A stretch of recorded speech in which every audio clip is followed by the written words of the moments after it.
Tiedättekö tämän tilaisuuden kunniaksi itselleni teepaidan, koska tämä on niin historiallinen hetki.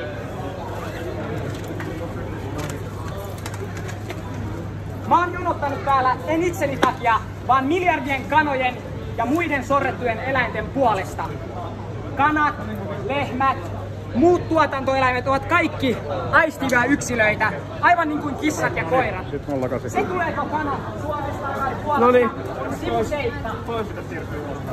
Koska eläinten turha hyväksikäyttö on aina väärin. On mahdotonta inhimillisesti teurastaa yksilöä, joka ei halua kuolla. Jatketaan ulkona. Se kuva onnellisesta tuotantoeläimistä, mikä meille myydään, on valhe.